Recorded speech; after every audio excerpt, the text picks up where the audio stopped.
Hey everyone, how's everyone doing? Good. So welcome to Business Talk. This is our launch today for our Business Talk series. It's going to feature CEOs and executives from different companies. And today we're honored to have Adam Robbins over today. Before we get started, we do want to talk about future events and promote kind of like the club. And just talk about what Business Club is all about. So I'll have Sophia talk to you guys about that. Thank you, Eduardo.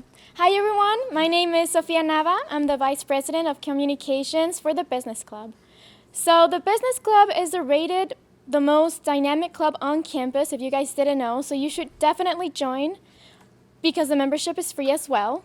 And we have upcoming events. So on March 29th, we're going to have the Summer Clinic Internship Talk, where you can learn about more than 40 internships. It's going to be from 1 to 2 p.m. on Room C. On April 6th, we're going to have the Financial Wellness Business Talk, and you can learn about the pros about being part of a credit union, as well as learn how to manage your own money. That will be from 3 to 4 p.m. on this room, actually, the Wilson room. And then on April 13th, we're going to talk about real estate talk with Adam Rose, and you're going to learn about real estate. And we're still going to have some spring semester events, so if you guys have any new ideas that you want to bring, please come talk to us and we can create some events for you. So I'm going to pass these sheets around, and you guys can look at the events. Thank you. Thank you, Sophia. That was awesome to hear about future events. She's actually our VP of Communications at Business Club, too. So we did have a field trip recently. We went over to Techtown, which was an awesome event. We got to meet a co-working space that their main focus is small startups. So their main focus is to kind of like fund small businesses in Detroit and help them out to like just make their business as strong as possible. I'll have Hannah and Kat actually talk about that today. They're going to talk about their experience at Techtown today. Techtown was a really interesting experience. When going into it, I first thought it was just going to be a building full of units to just rent out for like business meetings. But when we got to speak with, what was his name again? I forgot. His name, Mac. He was super amazing at like letting us know like that it was more about like bringing businesses, like starting them up from the very beginning and like actually having them like progress and learning how businesses go from step 1 to step, I don't know, 10 or something. Business, yep. And they had programs designed to help these small businesses get their way up. So like from startups all the way to these big giant companies with over like 100 employees, and just kind of help support these small Detroit businesses from the ground up. And one of the ones he mentioned was like the swimmer one. What was that? He had like an app where it was to help. It was kind of like an Apple Watch version of swimming. Where it would monitor, I think your heart rate and your progress. So it was just like that was like a little tidbit of what one company that they helped out get to this giant app, and so it was a really great experience, and thank you, Eduardo, for letting us experience that. And that's pretty much it. So right now I would like to introduce Adam Robbins over to the stage. He is the Principal Director at Accenture. He works in downtown Detroit. The way we met him was actually pretty cool. We went over to the Detroit Economics Club a year ago, right? Yeah. And I've known Todd and Catrice for probably about two years, maybe a little bit more. So that's where we met. He actually sponsored our table, right? Yep. Yeah. So it's a pleasure to have him here today. And today he'll talk about his experience in supply chain management and how he evolved to become the principal director at a company that's a Fortune 500 company in the United States. So, Adam, pleasure to have you. Yeah, thanks for having me. Appreciate the invitation. Do you want us to sit down? Or? So, really excited to be here. Like I said, I've been connected with the organization here for, I guess it has to be, I'm looking at Todd over there, it has to be over 2 years because it was pre-pandemic with Catrice and Todd. And we got connected through the Detroit Economic Club. And then when we started doing back in-person meetings, connected with some of the newer students. So Sophia, Lamont, yourself, and just stayed connected that way. But so I was asked to come out here and just talk a little bit about my background and go over some questions. So really how I got to Accenture is the first part of it. I started out, graduated from Roseville High School, which is on the other side of town. Went to Macomb Community College for a little while, for a semester. Then I transferred into Michigan State. So at Michigan State, what I did is I studied public policy and economics. So that doesn't really kind of align with supply chain. The economics part does as well, definitionally. They're very similar. But going through that, what I kind of discovered is I graduated in December of a certain year that I won't name the year. But I graduated in December, and law schools start in the fall. So I had to kind of kill some time and stay busy for a couple of months before that. So I ended up getting a co-op at Mirator, which is a Tier 1 automotive supplier. And what I mean by a Tier 1 automotive supplier, they'll sell to OEM, so original equipment manufacturers. Think about GM, Stellantis, Ford, is very big around here as well, Toyota and Honda. So they supply specific products. So I did that for a couple months, and I really enjoyed it. What I was doing was multi-modal logistics. What that means is basically we would take our product that would come out of Brazil and Mexico, and we would store it in a couple different warehouses, but it would go on a truck and a train and a boat in some cases, then a truck train to get in the warehouse, and the customer would pick it up. So I started to really learn the craft or the trade, and along the way I decided, well, maybe I'm not going to go to law school. So what I did is I was able to get a job, a full-time job with a company called Valeo. They're also a Tier 1 automotive supplier, so similar situation, just different products. A French company with a North American headquarters in Detroit. So I started out in supply chain or purchasing or procurement of direct materials. Organization, I learned an extreme amount there, very detailed in terms of a focus on a blend of engineering, manufacturing, and the business side with procurement. So I spent a couple of years there in 2 different divisions. And I had a friend from Michigan State who called me up and said, Accenture's recruiting for the automotive space, you should interview. I said, okay, I've been interested in that for a while, getting in consulting, so I want to get a breadth of different experiences. And then got the job, showed up at the office, and it was in Southfield at the time, now it's in downtown Detroit. They gave me a computer and they sent me out to a bank to work on real estate. So I said, okay, this is really not matched with my background, but I enjoyed it. It was functional. So what I consider supply chain, and there's multiple disciplines under supply chain. You think about product development, kind of from the engineering side, or we've talked about a little bit from the marketing perspective, the planning of the product, which you probably will hear a little bit more about because the disruptions in the supply chain. You also have the manufacturing aspects of it, taking incoming goods and creating them, the purchasing or procurement aspect, the fulfillment, and that's one you'll hear about as well, because our products being fulfilled at our stores, at our grocery stores, at our retail stores has been a challenge over the last 2 years, and it's kind of definitely kept me busy and shifted a focus of the type of work that I do.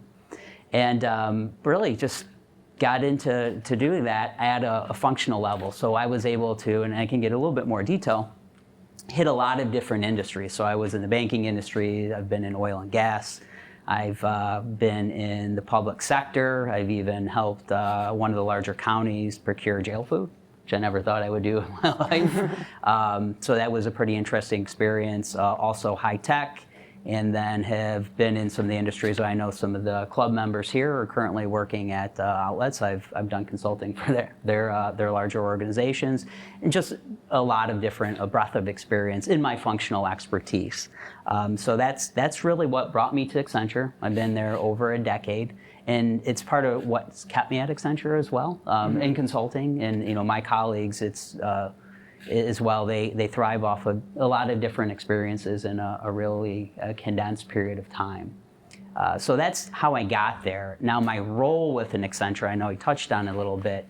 I work in our strategy group, which is really upfront shaping with the C-suite of what their agenda and their transformational outlook looks like. Now, we also help with implementing that if they so choose, and then we can help run and maintain. So there's a continuum that we'll work on. And within that, I have a leadership position in direct materials. So thinking about if there's a manufacturing produced product, how we get the specific raw materials or the components into the company or my client, for instance, so they can build it. That's my focus because that goes back to my automotive experience.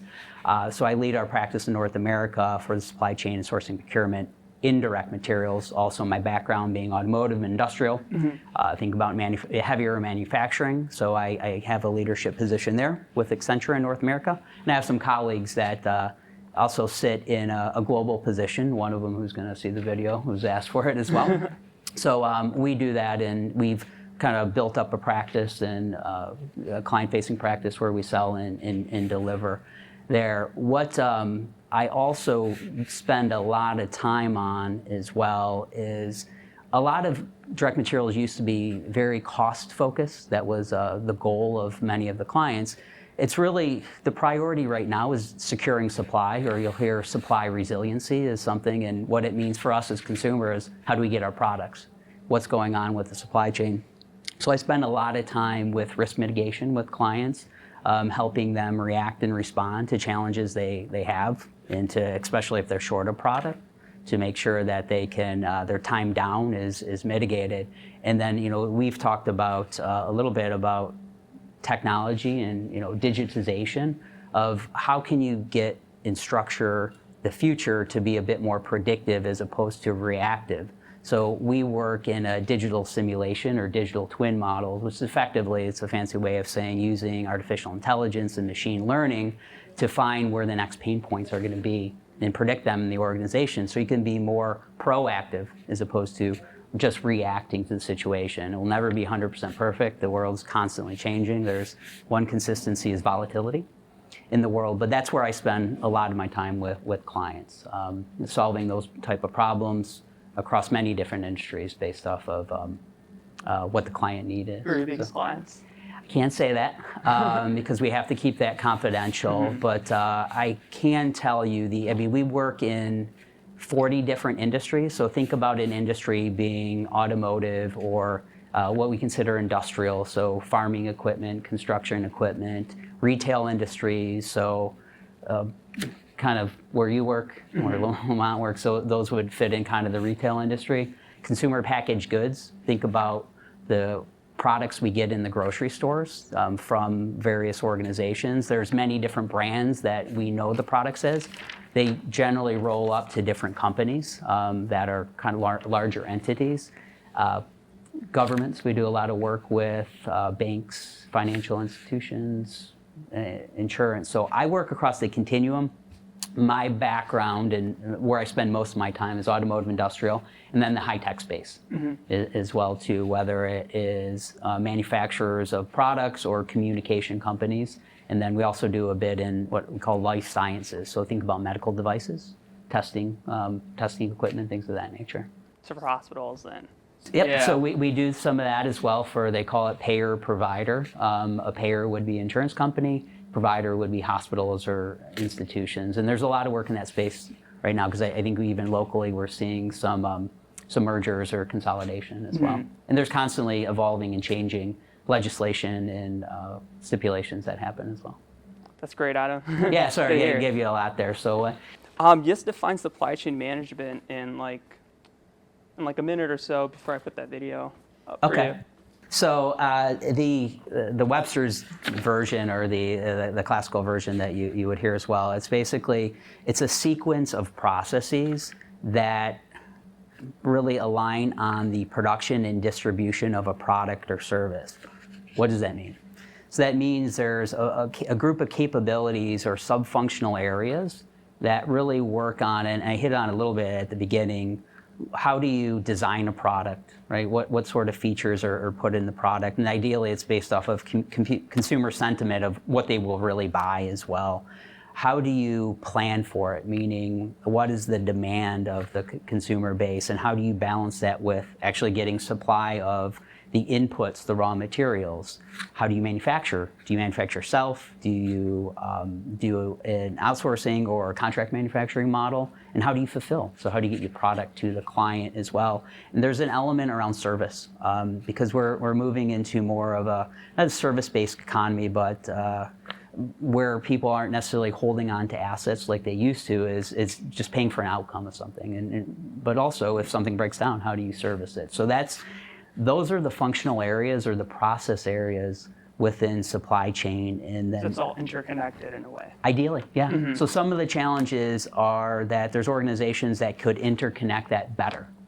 Those functional areas that they may do well independently, but bringing that all together in a cohesiveness or in concert is ideally what you want to do. And going back to your college experience, I saw you didn't take any supply chain. You didn't major in supply chain at all. Yeah. So I thought you had my transcripts. I was like, oh, no. So for supply chain, is it required to have a degree in supply chain, or do you have a better chance of getting a job in supply chain if you study something else? I would say having the degree would definitely help, especially in the recruiting process, where there's formal on-campus recruiting. That's usually very heavy in the fall time frame. I got there it's a good question, by the way, by happenstance. And I'll give a little bit more. I know I kind of shared where my background was going to go to. Law school, what I had done is there was an open internship or co-op at that time, which was 6 months. And my roommates at Michigan State, a couple of them were supply chain majors, and it literally was the day before we graduated. I asked one of my roommates, teach me about supply chain. Tell me what I need to know for this interview.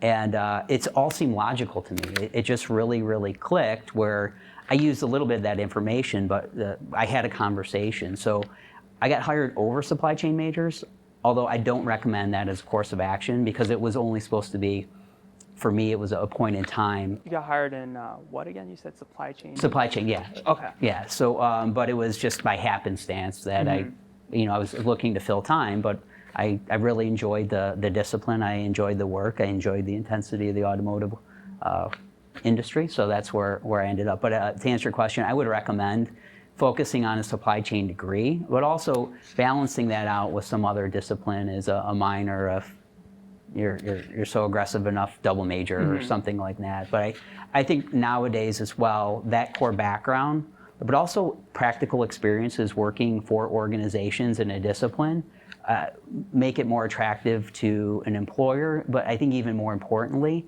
allow the employee or the student to actually understand what it is to work in the field beyond the classroom. Okay, that's awesome. And I think everyone wants to hear about this. What's the executive thing you got from Kellogg University? Oh. Yeah, it's real interesting. So Kellogg, yeah, it's from Northwestern University, and larger organizations will do executive education, and they'll partner with different organizations to make sure that their call them talent or their people are constantly staying on the forefront of what's happening. So my organization has, which is great, has a continuous learning philosophy and requirement where we're thinking about what's next. So I call it, we have a foot in today, but also they want us to have a foot in the future. So what it was around how to use analytics and be more than conversational as a business executive or an organization that is interfacing with executives that are clients and then the people doing the specific work. So the idea is to be data-led, analytics-led, and then the solutions and the problems we're trying to solve for our clients. So we went through a curriculum of that nature where we had to go through and we had to pass and do that. And they continue to refresh it as well. So it's a good partnership. Okay. Nice. Now I'm going to present the video introducing what you kind of do and showing your colleagues to the audience. Thank you.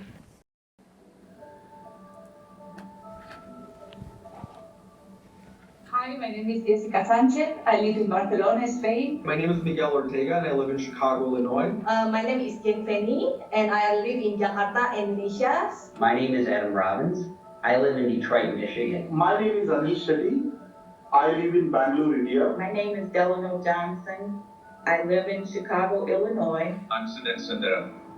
I live here in Singapore. I am Esperanza Boiselver. I live in Barcelona. My name is Jonathan Joyce. I live in Washington, D.C. My name is Corinne Schlösser-Winkel. I live in Trier, Germany.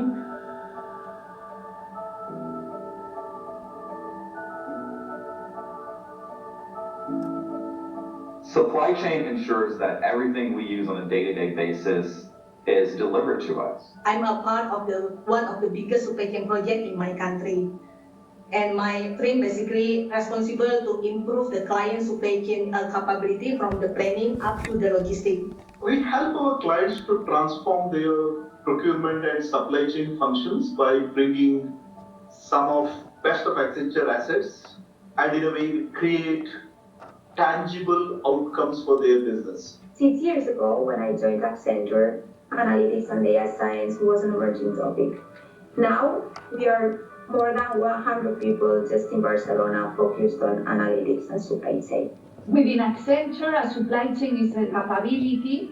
It's not restricted to one of the industries, and in fact, we are working cross industries since the very beginning. What I was really excited about joining Accenture was getting a breadth of experience across multiple industries while still being able to focus on supply chain and operations. What attracted me to Accenture is the opportunities for growth, not only for myself as an individual, but within supply chain itself. So I'll be able to really strengthen my skill set in supply chain and logistics and provide that value back to Accenture as well as the clients that I'm a part of. Being the practice lead of supply chain, I'm very focused on the growth of our team, the right mix in terms of diversity, and also capability. Supply chains have moved much closer to the value promise our clients give to their customers. And with digitalization, cloud, platforms, and taking the entire ecosystem into account, supply chains are even more exciting and new.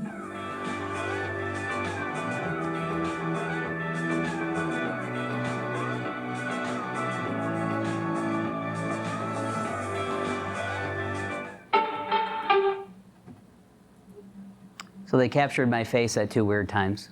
I noticed that. So that was a recruiting video that we did last year in advance of the fall for the recruiting cycle. So they wanted a couple of my colleagues to talk about what we do from a global perspective as well. So I've directly worked with a couple of the team members there. And Esperanza, for instance, she's part of a team that we use in terms of artificial intelligence, machine learning, balancing that business and technology together. And Jonathan and I have worked at a food company as well together. And you can see Miguel there. If you notice, he had a whiteboard in the background. And I was just talking with Professor earlier I missed that, because we don't always get to do.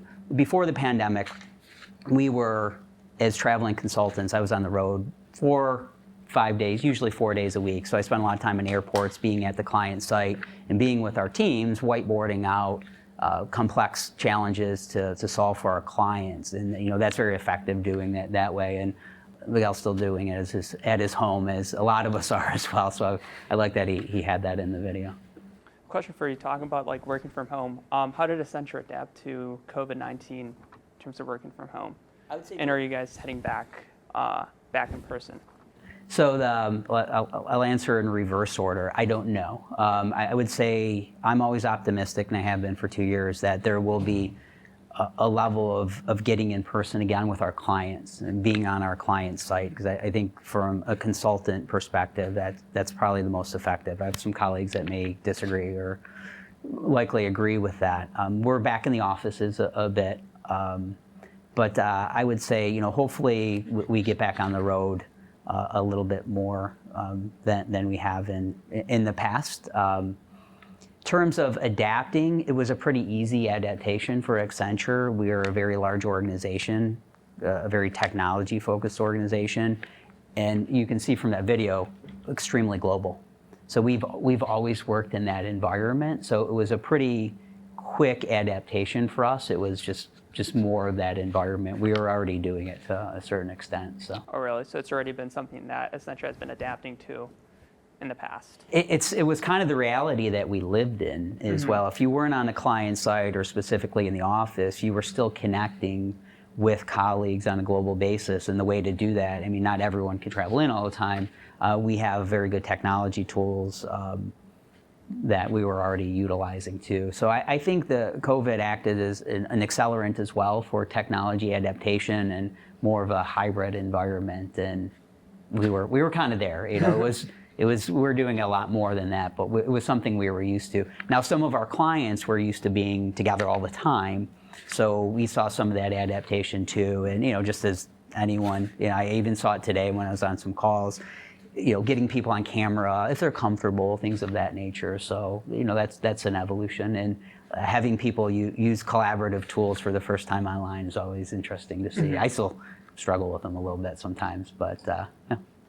Nice. And a little odd topic. So the way we met each other was actually really cool. So talk to the audience about networking and the importance of networking.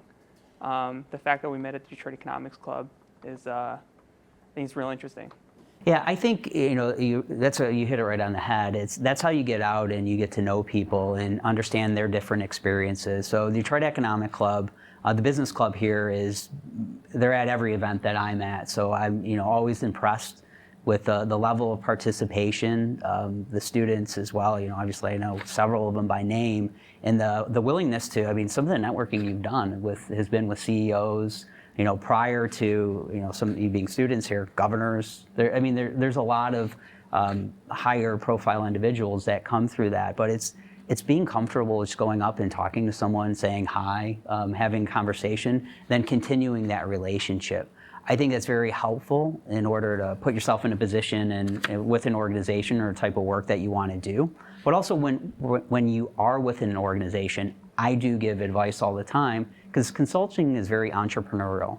You get out of it what you put into it, but putting yourself in a position where you're networking with the people who are doing the type of work that you want to do in the firm. So I think it's just putting yourself out there, having a discussion, and then continuing to connect yourself with people that are doing the type of work or the type of activities that you're interested in. So I highly commend the business club here for the 2+ years that I've known or been affiliated with the club. Has done a tremendous job with that from a leadership, a sponsorship perspective, but also the students that have been involved. Mm-hmm. And what are your biggest challenges as principal director? Work challenges? Well, yeah, in your transcript, I can. Yeah, so not enough hours in the day, I would say. What my role isn't just focused on one client or one project. Some of our more junior talent might be focused 100% on one project and doing the work. So I'll be across multiple clients, multiple industries within a day. And then we also have extracurricular work that we do as well. So for instance, publishing thought capital, thought leadership, making sure that we stay connected with our clients and our people.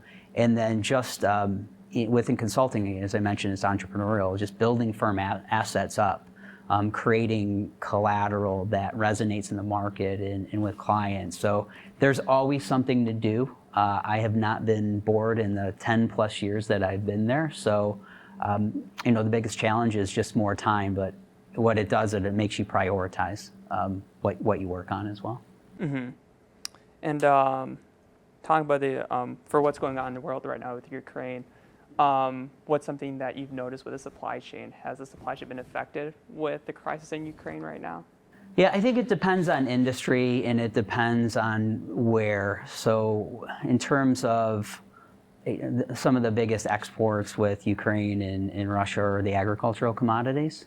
So we've had clients that have been impacted by that in humbling ways. And there's also some more hard good commodities that certain rare earth minerals like xenon and palladium, things of that nature that may come to pass to be a challenge on the supply chain. So there's initial indications. There hasn't been, within North America, I would say, an extreme hit yet because of where the agriculture comes from, and there it's more supplied. I think we're all seeing the hit with petro or oil and the impact on gas. So it really depends on the commodity and depends on the area. I think the biggest one is going to be agriculture, right? Especially right now. Agriculture and probably oil, and it's up to others to decide what the resources and the sources. Probably will be an accelerant to more renewable sources as well in terms of EVs and hydrogen type fuel cells. On your LinkedIn, you I went on the profile for Merit. I forgot the name of the company, Merit. Yeah, and they focused in automotive. So you've been with automotive for that company for how long again? So I was only there, that was the co-op that I had. Okay. I was there for, I think, 6-7 months, and that's the point in time between Michigan State and when I was going to go to law school. And then I went to Valio after that in more of a full-time role. Okay. Thoughts on internships? Important. I think they're important for two reasons. To get it's one, to build up the resume, and two, it's really to get exposure and experience into things that you think you may like, to actually get a real taste of what it's like to work in that area, and if you want to continue to pursue it. I would say from I do a bit of recruiting from the university ranks, and then experience higher recruiting. Those that have internships and pre-experiences are usually the ones that kind of rise to the top in terms of prioritization of candidates. So I would recommend doing it. And then with that topic, what's something you would have wished you knew in college that you regret looking back? Knew or did? Say it again. Knew or actually did? So something that you just regret not doing in college. More internships. More internships? Actually, yeah. It's really, it's a nice sequence of questions. And part of it is because the field I was going into was different than where I ended up. And, that can probably happen to a lot of individuals. I did do somewhat an internship with a larger law firm in the Rensen in Detroit when I was my last semester of college. But, I think I noticed a lot of my classmates and my friends were doing internships, and they were getting different experiences. And when I came home from the summer, I necessarily wasn't doing that, and that's something I wish I would have changed a little bit. And then, what's something you wish you did in college, like in campus, not like maybe join more clubs, more organizations? So I think so Michigan State has a very successful and large international program in terms of actually being able to go abroad they call it study abroad for a semester. I wish I would have done that. I've got a lot of travel in my business life and my personal life to other countries, but I think being in another environment as a student is something that I didn't, I could have taken more advantage of at Michigan State. Okay. And you were not part of any clubs, right? I was involved with various other, specific clubs. Since I've been in school, there's a lot more clubs that I've noticed as well. And then with the clubs, I think there's a lot more interaction and connection into the professional world. With at Michigan State, as being a recruiter at Michigan State, from my organization, I'm connected into a couple of the organizations that they have as well, from a recruiting perspective and what the students are doing there. Okay, and then as a high school student, what was your goal coming out of college? Oh, wow. It's a good one. So to be a lawyer, first of all, and that didn't happen, and I pivoted to something else. I still got to negotiate and talk with purchasing aspect. It was really to enjoy my time at school, get an education, and being in a social environment. I think that's something that the institution I went to offered. It was, to continue to progress into a career that I was very happy and interested in doing. That's awesome. Was there anything you wanted to talk to us about that I didn't ask you about? No, I think just with being involved, I think there's club members here, and then there's also people who aren't club members. Getting involved with the clubs is something good. Internships, we covered that. I'm an advocate for the business club. Like I said, I've been connected. When they asked me to come here and have a conversation, I was more than happy to do that. So, no, I just think, in the caliber of student and within the club, I've been very impressed with. And, I always enjoy seeing everyone at the Detroit Economic Club events. And, speaking with Todd, he told me the number of events that the club does on an annual basis. It's mind-blowing. So it's phenomenal. So very active, you get a lot of exposure. So I would recommend being part of it if you're not. So thank you for your time here. And then I want to pass it over to the audience for some questions. We have a pretty big audience today, so this is how it's going to work. I do have a QR code on the table for you guys. You guys are able to scan it and submit your questions. Or you guys, I can give you guys the mic, and you guys are able to ask the questions to Adam. So this is probably going to take a couple minutes. So that's why I'm leaving 30 minutes for the questions.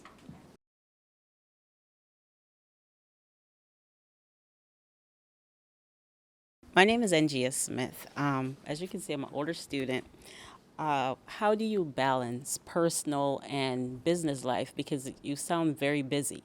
You know, I don't know if you have children, a wife, or anything like that. How do you balance? So I have both, and there was a picture of my wife and I on Mackinac Island on a horse, actually. So her answer may be different than my answer. I think I fairly do it effectively. Part of it is I have a very understanding spouse, a very supportive spouse as well. And when we were traveling for work, as I mentioned, it would be 4 days or 5 days a week. That's the historic consulting model. I would bring my wife and my daughter with me. Not with me, excuse me, on the weekends bringing, if I was in a place that's nice so they can see the environment I was living in, especially if it was a cool downtown or something like that. So they got a lot of experiences. That way. It's hard. I would say I'm not the best at it. You know, I even made a call to one of my family members yesterday, and she was surprised to hear from me. I'm like, I just hadn't reached out. So it's really try to prioritize as much as you can, and then do a bit of self-reflection to see if, you know, my life's probably a little bit out of balance with work compared to, you know, family and friends, but making sure that you're connecting back. And nowadays you can do it as simple as a hello text, or, you know, phone calls I think are more effective, but you just constantly have to reevaluate. So it's something I do well and probably falls, and I do really great at sometimes, and it falls. So great question. That help answer? It does, but I have another follow-up question. Sure. I mean, what is something you wish you had done differently? You know, as far as, because I'm a stay-at-home mom, or I am. And my husband traveled a lot. And Okay. I had a lot of regrets, because there are times when, because my kids were small, and there would be times when he's gone and there's a snowstorm and I have 3 small kids I have to lug to the grocery store. Yeah. And I would be so annoyed with him sometimes. So, you know, he had to reevaluate. You know, he had to prioritize, do I travel? You know, because there's some opportunities that I was like, no, you can't go. Yeah. You know, because it's just me. So he had regrets. He said it himself, because he missed, you know, certain key roles in the kids' lives. Mm-hmm. You know, and I guess my question is how, you know, what are some things you wish you were there to see that you missed because you were working? And we understand that you're working for us. You know, we know that. We understand. But, you know, sometimes we get a little, you know, crazy. So, you know, this is a very good question again, and I'll answer my personal aspect in a moment, but I'll give you perspective, because that's a question of most of my traveling colleagues as well 2 years ago when we were all on the road. And many of them handle it or still handle it differently. Right. It's really making time for the things that are extremely important, and that can be challenging. So I have colleagues I have a colleague that missed his daughter's 6th birthday, and this was probably 8 years ago. And he said he'll never do that again. Because she told him, she goes, I know you're really busy, Daddy, and you couldn't make it back for my birthday. So he goes, that's never going to happen again. Yeah. So I think a little bit of realization of what's extremely important, having the balance with the spouse or the significant other in the home to do that, of what are the boundaries, what are the guidelines, and then I think there's been a good evolution over the last 2 years where, you know, we can be more open about how we are feeling from a mental perspective, and it allows us to set more clear boundaries with our work life too. So I think it's moving in a positive direction. So in terms of me, I missed a lot of sports that happened during the week. I wish I could have saw more of that. I wish I could have been more involved with coaching, you know, some of the things, you know, I was only able to do that kind of on the weekends type deal. So it's the big things I generally I can make it for. It's the little everyday things that are happening. Now, you know, the everyday strife Okay, I got to miss a lot of that. But, if I could have been there, I think that could have been helpful as well. So. And we understand, but we still get mad some. Yeah. Well, now I'm home all the time, so she gets me probably more than she needs, she wants. Thank you for the questions. Then a question from the poll. At what point of your life did you feel that, wow, I made it? Never. I don't, it's, for me, I think when you feel that, you get complacent. And it's just not in my nature to be complacent. And that's part of the reason I said I wish I had more hours in the day. That's just how I'm driven. Other people are driven differently, but you have to make sure you balance it because, on your deathbed, I don't think anyone's saying, I wish I would have worked more. That's a common quote. So never. I don't think I'll ever get to that point. There's always something that I'm going to want to do. Yeah, there's somewhere you can spend your time. And I think that's the beauty of 2022 is that there's so many opportunities. You have, I think you look at like the class you can take here at Schoolcraft College or any college, and you see that you can take supply chain. You can mix it up with arts classes. It's like right now I'm in business and I'm taking nutrition, so it's interesting. No, that's a great field too. I mean, just from my perspective, until I got in consulting, I didn't realize how big the food industry was.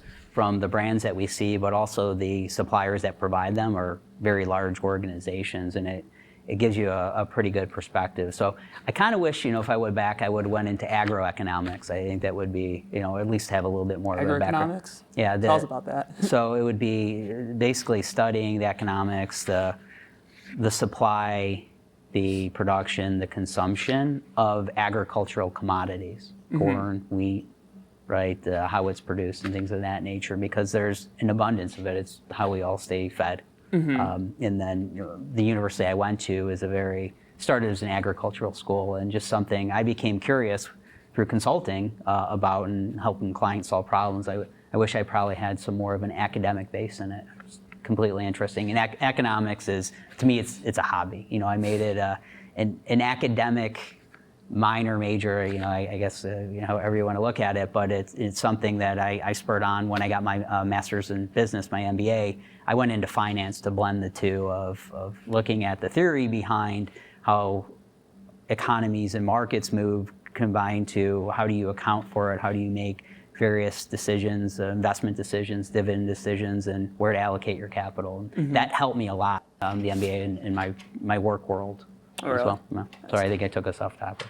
And then another member was asking education versus experience. What are your thoughts with that? So you were talking about internships and how you regret not having enough internships in college. I think that's a great question. I think it's a balance. Yeah. It's a balance of both. Education gives you foundational concepts of what's going on, and I think without education, you can't be in rooms like this. You can't get connected to professors if you don't have that education perspective. But it's also going out and getting actual experience in something that you think you want to do and testing out what it's really like. I always recommend that too. I mean, as kids growing up, what do you want to be? What do you want to be? People ask, I want to be two things. I wanted to be a lawyer at 4 and a mechanic. Those two things that I wanted to be. You're doing total opposite right now. I'm not either. But through experience, it took me in a different way. But as I see students coming up, and I'm part of the recruiting process as well as an employer, I think having a solid blend of both. And because in the academic environment, you can study business, you can study nutrition, right? You can kind of dabble and experiment in those different areas. Okay. And you never stop learning. You should never stop learning, and no matter what environment. There's also like Coursera that you can take courses through online platforms, and I think it's only like $40 per class, and it's a great opportunity. It's kind of So when I retire one day, I always look at the courses that are available. I'll probably be back in the classroom learning as well. So. Is there anyone that has a question? No, I don't have a question. No? I just have a comment going back. The last few minutes of discussion go back to a key point that Adam made, and those are the two words that I would suggest everyone whether you have gray hair or your age, the nature of lifelong learning. And yeah, the foundation is in the classroom, but on top of that, the nature of lifelong learning, in my perspective, falls into a couple of areas. Number one, people, the dynamics with people, your peers, the people you are engaged with, the nature of your business disciplines, whatever you're doing, and what wraps around that whole thing is that term in business that relates to so many aspects of our day-to-day in different ways, whether you're in a product environment or in a service environment, and that's the word technology. So the nature of lifelong learning is there. Information out there, we refer to that in the classroom. I think we cover that big data. Big data in terms of the nature of data that's immediate to your particular responsibilities and adjunct to your particular responsibilities. So the classroom is your foundation, and yeah, you could always go back, but there's such a dynamic out there in learning from people from various walks of life and in the global environment, as we saw here in the recruiting video. Just imagine the perspectives and the backgrounds of those individuals from different parts of the globe.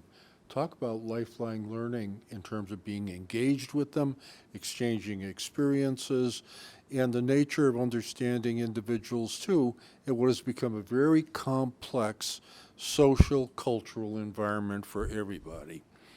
Thank you. Thank you, Professor.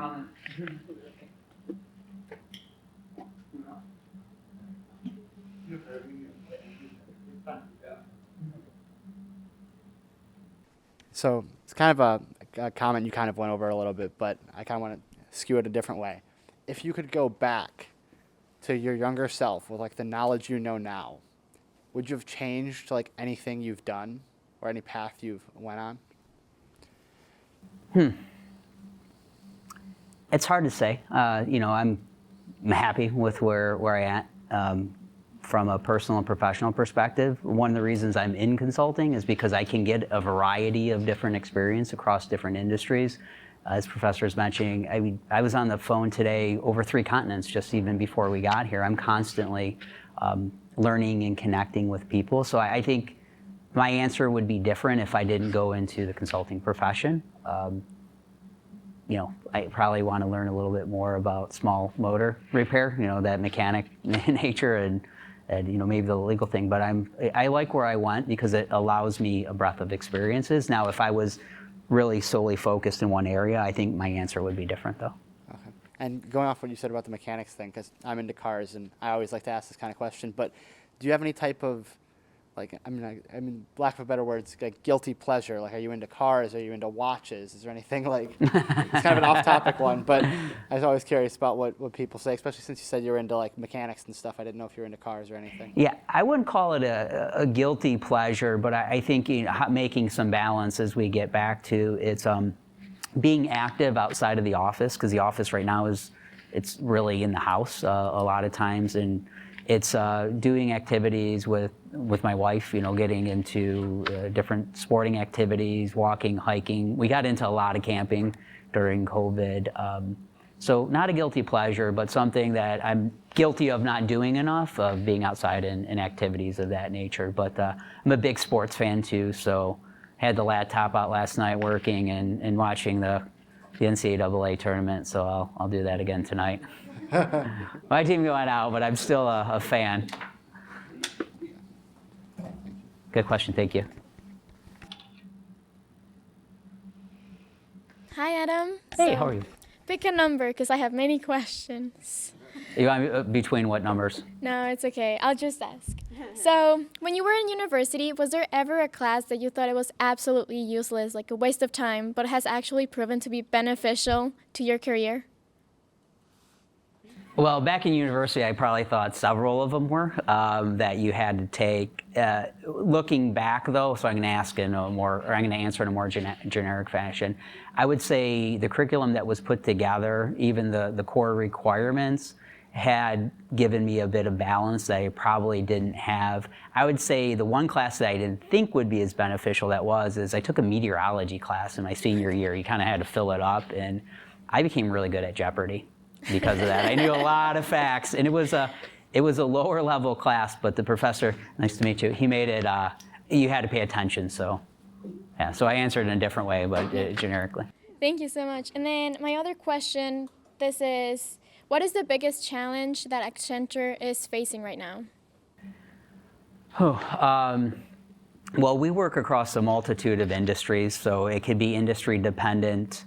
It can, yeah, that one's a tough one. If I get one pass, I might have to take a pass on that. But it's, from our perspective and what I do, it's helping clients with supply chain challenges. So I got to kind of dissect it. We have 700,000 people, right, and we work on just an abundance of different topics. So helping our clients solve their supply chain issues, which in the end can affect us as consumers right now. So it's supply security and resiliency, I would say. It used to be cost, but now it's different in my world.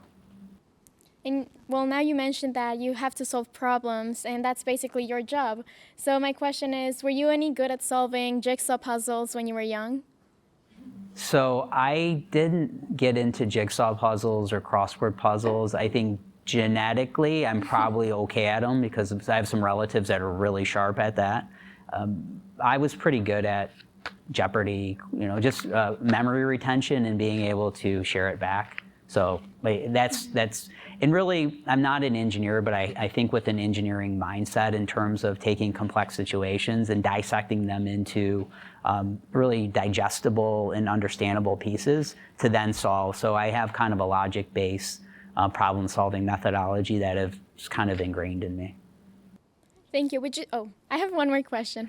She did ask some questions of the FBI director on Tuesday, so they were very good questions, the Schoolcraft group. Yeah, they were really impressive, so yeah. So would you say that to be a supply chain manager, you have to have the ability to solve problems like manually or more like how you do, like it's just all intellectually? I would say both. There is a lot of challenges with supply chain because there's a lot of firefighting that goes on, and what I mean by that is you have to understand where your incoming goods are, your outgoing good, and there's a level of personal interaction that is a bit more manual to do that. Ideally, the evolution of supply chain, and we were getting there, is those repetitive tasks potentially could be automated so those team members can focus more of their time on what we call supply chain architect. Think about really more strategic, looking at the supply chain or the carrier network and designing it in a realm. So it's a balance of, I would say, strategic thinking and just tactical and practical, good old get it done know-how. Thank you so much. Yeah, thank you. Then I have a question here on the poll. Just came in, and the question is, with so many people entering hyper-competitive workforce, what ways can people create value for themselves to stand out? What gets people hired at Accenture? No. I think there's been an evolution of hiring within the consulting industry in general. I mean, it used to be you would go to the same schools and you would hire a certain profile. I think what we've recognized from a perspective is data and technology, or the data side of it has become more prevalent, is needing diversity of thought, of cultures as well. And what I mean by that is getting varied opinions. If you're sticking all the same type of people in the room to solve a problem, you're gonna get one answer. As opposed to if you bring the diversity of thought and backgrounds together, you're gonna get potentially a multitude of answers, and you align on something that is more effective. I don't know if that helped or answered the question, but that's an evolution that I've seen in consulting that's been really good. Then another question on here is, what changes do you see in the business now that you wish was present 10 or 15 years ago? So my previous answer, I would say is part of the answer. And it's also another answer I gave to your question. It's ability to be more open about how people are feeling. I tend to be a more reserved person, so I still keep to myself to a certain degree, but being okay with not being okay and being able to share that, setting boundaries, and people are definitely more understanding than they used to be with how you spend your time. So I think that's something that it's good to see that that's out there as well. Mm-hmm. And then, that one. So what is your biggest challenge the company is facing right now? I think we had talked that, about yeah. that, yeah. What skills are the most valuable to someone just starting their career? So what are the skills that that for you are valuable for anyone that's coming to Accenture? Well, I think just in general, we talked about networking. So as you're trying to put yourself in positions to get experiences, it's being able to network, communicating effectively is extremely important. I would say openness of experience and, at some point just being a sponge, being a sponge and absorbing what you're being taught, what you're learning, but also being able to transition that well and be articulate in your thought. So that's a challenge. So there's a lot of people who can solve complex problems, but they might not be able to explain them. And the people that can explain them are usually the ones that kind of advance a little bit quicker. Mm-hmm. So communication, networking. Communication, networking. Yeah, with a foundation of having depth and breadth in certain areas as well. And to someone who is undecided, what would you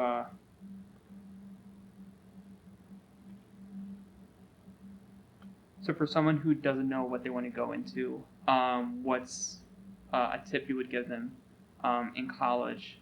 So I know you were juggling between finance, economics, and supply chain. So you knew what you wanted to go into, but you were kind of undecided at the same time. Mm-hmm. So what do you want to tell them, tell the audience about like people that are undecided in their majors? Yeah, and I was undecided as well for a while, and I think having the ability to test the waters a bit in certain areas from an academic or a school perspective, take classes, speak to the professors, reach out to people. I mean, LinkedIn is great because you can reach out to people that work in certain industries and see how they feel about it. And generally, are they pleasant or are they happy about it, or do they have a demeanor that's not?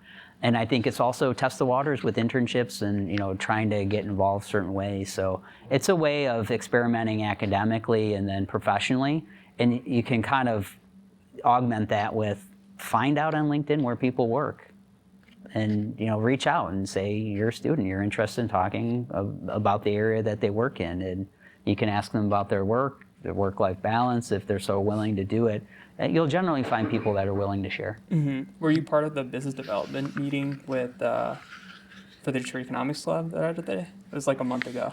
I do not believe I was. But I remember they touched on like how networking is really important Mm-hmm. for business development, just because in a business standpoint, if you're a manager, you're responsible for kind of emerging that department and making it better. So reaching out to people is really important, right? Yeah, so from a consulting perspective, it's extremely important as well, because you ideally want to be top of mind when a client has an issue. You want them to think about you and your firm as opposed to thinking about other firms and maybe putting out in competitive nature. So it's staying in contact with your contacts, making sure that you're seen as the person that can help solve a problem. Who's the first person you want to call? Eduardo on this one, right? Mm-hmm. So that would be the idea. And if you had a topic that you're like, call Adam about it. That's the idea. And that comes with networking and being valuable in that networking as well, in those situations of business development, being seen as someone who can help with an issue. So that's bringing credibility to conversation as well. Okay. I just wanted to ask, I think we're all looking for a job that kind of fulfills or makes us feel fulfilled, happy, and just all around, just a job that we feel productive in. With the job you're in now, what aspects apply to you that make you feel fulfilled versus what you could have gone into with law? Yeah, I would say with consulting, it's that breadth of different experiences that I can be in. And I may have an interaction with an abundance of different clients or different challenges at different clients within a week. What fulfills me and why I'm still interested, I continue to have interest in consulting is we're trying to solve issues that necessarily don't have a resolution. So we're coming up with that resolution. So we call it solving an ambiguity, where there's a lot of complication or confluence that it relates to it. And it's bringing really solid thoughts of today, but how do you solve it also with new technologies, new approaches, kind of challenging and stretching our clients to think differently. So there's a huge human aspect in consulting as well, because it's really a people business. So for me, I always find that invigorating. And what I've started to do in the last couple of years, if there's a topic that I'm interested in, I'll start writing about it. I mean, writing about it, putting my thoughts on paper, and sometimes colleagues will come in and we'll just write how, what's the situation, complication, how we think would solve it. And I find that's invigorating, not just for myself, but for a lot of my colleagues as well. Thank you. No problem. Thank you for the question. Actually, because you mentioned that thank you. You travel quite a bit, so you deal with different cultures. How do you prepare yourself when you're going somewhere where the culture is vastly different than here? How do you prepare yourself for a meeting with, someone? So I think I was lucky early on because the two organizations I worked with, they were non-US based. And so I was the different culture in our work group, right? So I just listening, adapting, being open-minded, and I think I probably naturally had that ingrained in me. But early on in my work career, I spent years being in that environment. And I'll use an example as sometimes we have discussions and people have different accents and they hear differently. And I would just focus on the context of what they're trying to say as opposed to like every single word. I did work for a French culture, and when I tried to speak French, they would kind of admonish me, and I said, slow down. But I think that's helped a bit, and then naturally had a travel bug from a personal perspective. So me and one of my best friends, or my best friend, we'd been to, I don't know, an abundance of countries, including he got married in a foreign country, and we were just comfortable with being uncomfortable. It was, I'm pretty outgoing too, so. You like putting yourself in other cultures, right? Yeah. Yeah, putting yourself in, in other situations, that's part of adventure, that's part of exploring, and that becomes part of learning and connecting with people too. And that's just at the heart of it, is how do you connect with people that are different than you? Right? Because you'll find out you probably have more commonality than you think. So. Favorite country? United States. Yeah. To travel to. I can't say one that I didn't enjoy traveling to. Sometimes my colleagues think I'm Canadian, just being so close, because I'm really big into hockey, and I spent a year in Canada as well, working in Toronto and just kind of exploring the area. But yeah, I can't say I have one favorite over there. I like home. I like our country, but I been to a bunch of countries in Europe as well. Where I wish I could go and spend more time is in some Asian countries as well. So China, Japan, Southeast Asia as well. So that's why you have some colleagues in Singapore and India. So yeah. Yeah, so constantly, I mean, every day I'll be on the phone with our colleagues, and we call it APAC, so Asia Pacific, EMEA as well, and North America. So do want to get to South America as well. Yeah. Are there any offices in South America? We have offices everywhere. I can't even name all of them. We're in a multitude of countries. There's only, I would say, a handful that have business that we might not operate in. So we have one more question. Yeah. No, I was going to ask you, why do you say those countries? You say you wish you could spend more time in those countries. Why? Because I hadn't been there before, and I wanna go there and experience there. I mean, the way I wanted to. The Olympics was in not this year, but the last Winter Olympics was in South Korea. I had an opportunity to go. I passed on that. That's a regret. I'll admit that. I knew someone in the Olympics as well, who was actually an athlete, so was a family friend. And just, somewhere I hadn't been, that I've worked extensively within the culture from a distance perspective. I've had suppliers, but I just really didn't have a chance to go. So hopefully coming up soon here, I will at some point. Especially that things are getting better right now with COVID, so. Yeah, let's hope. Yeah. Oh, I'm a constant optimist. Another question, are you part of any organization that you recommend we join? So I'm pretty sure you're going to mention the Detroit Economics Club with that, right? I would mention the Detroit Economics Club. I'm going to ask you a question, or anyone, to the audience as well. what are some of the organizations that you would want to join? You're on the spot. That you're not a current member of. It's a great question. All right. Maybe Ann Arbor Spark. Okay. That's a really good organization in Ann Arbor, and they have really good internships, really good opportunities for students and college students. So Okay. I am looking into maybe joining them. Oh, excellent. And another one would be Global Ties. Okay. Just because I want to go into international business, and Okay. they're really big in like their work with Dubai, Saudi Arabia, Germany. So Okay. I think it's a great organization to join. So Oh, thinking great. about joining maybe like this year or next year. Oh, awesome. That sounds Yeah. good. So Sophia had a one. So this is an organization that I'm already part of, but I think I'm just gonna mention it. It's called Invest in Girls. Okay. It's called Invest in Girls, and it's basically an organization for just girls and Mhm. women that are interested in financial literacy. And they have webinars and workshops, and they just do a bunch of events for women and young girls to learn about financial literacy. You know, that sounds like a great organization. I think, you know, I don't know what the curriculum is like in high schools and junior highs, but I think that needs to be a curriculum that financial literacy and understanding is built into it at a very early age and taken very seriously as well. That's, you know, I wish there was a little bit more abundance of that, because now the exchange of money is a little bit different than it used to be. It can be electronic with Venmo, PayPal, and such, in the various pay apps, whereas opposed to when you physically you could see money leaving your hand, it was a little bit more of a lesson than you didn't have anymore, right? It was a physical lesson. So I think, yeah, that sounds like a wonderful organization to be part of and potentially become a mentor in it. Yeah, absolutely. Yeah.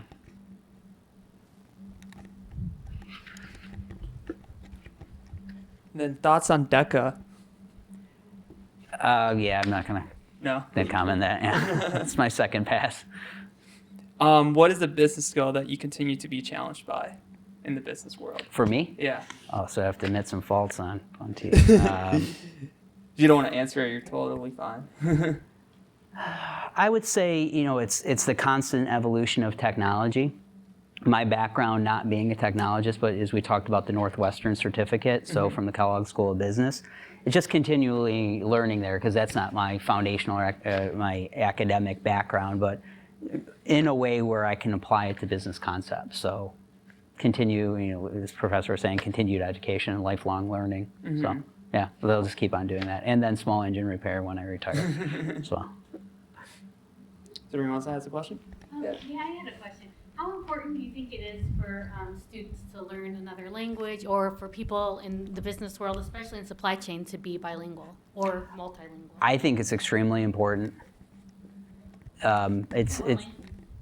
What's that? What languages? So from a business perspective, I would just go down the highest spoken languages. So it would generally be around Spanish. You know, learning Spanish would be important, depending on what you wanted to do. You know, Chinese, Japanese, German is important in the manufacturing world. You know, I don't want to discount any of the other language, but if you think about it, just looking at the top languages spoke, if you're in the business world, and kind of working your way down from there. When you get into some of the Romance languages, if you get one, it's easier to kind of move to another a little bit more effectively. I'll give an example. I was, my company, we were learning Spanish together, and it was me and 14 native French speakers who picked on it really quick, and I was the slowest kid in that class, and I wasn't a kid. So, you know, I think, but they were able to have the latitude into another Romance language. Slavic languages are something similar as well, but for me, it would probably be more conversational or have a fluency, and for what I do, probably Spanish. Lamont? Where do you see yourself in the next 5 years? Do you still see yourself at Accenture, or taking that next big step in your life? All right, so my employer's going to see this. So I enjoy. So yes, I mean I enjoy what I do. People ask me, because I do a bit of interviewing of candidates, and they ask me, you know, what's kept me there. I've been there over a decade, which makes me a little bit of a veteran, and it's a lot of A-type personalities that are hyper collaborative. And what I mean by that is you have a very go-getting culture that works together. And I was, speaking with a professor here, and just the nature, and you saw the video, I can reach out to, within 2 or 3 emails and get an answer, or at least an opinion, to just about any complex question. So that, that motivates me. There was a question that you had asked. That's motivation, and that's what keeps me going. So continued growth there. It's also exploring different areas of solving client problems.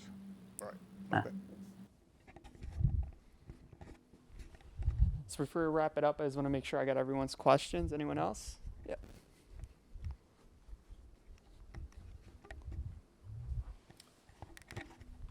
So my question is, does Accenture do internships? Yes. They do? Okay. Yeah, the different, all different types of internships.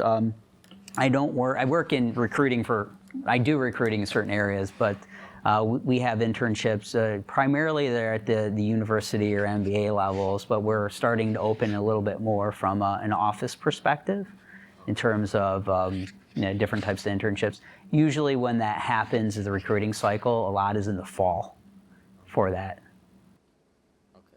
And you said, so at Accenture, you provide clients, do you provide them with like better marketing strategies or like better resources for production and all that? All of the above. So we cover 40 different industries. I mentioned earlier industries like automotive, or it might be consumer packaged goods, so some of the brands you might buy from the grocery store, healthcare, life sciences. And what we do is I work in a functional area, being supply chain. So I do have a background in automotive industrial, but I also work across all of those different industries. So we're not necessarily, we do provide some marketing insight, and we call it interactive. We have a couple acquisitions and team partners that work on that. So kind of marketing placement, a lot around consumer analytics and consumer behavior. What I do is what I call it's below. If you think about an income statement being revenue, cost of goods sold, got your SG&A costs, I focus under the revenue line, so helping organizations improve their cost of goods sold, so the direct materials, and then also their overheads associated. But long way of answering your question, there's an abundance. What I would recommend, go on our webpage and just look at the type of services and industries. It's kind of a wealth of information, yet a little bit of a starter kit. And there's also a career page as well, and you can see the different types of careers and profiles.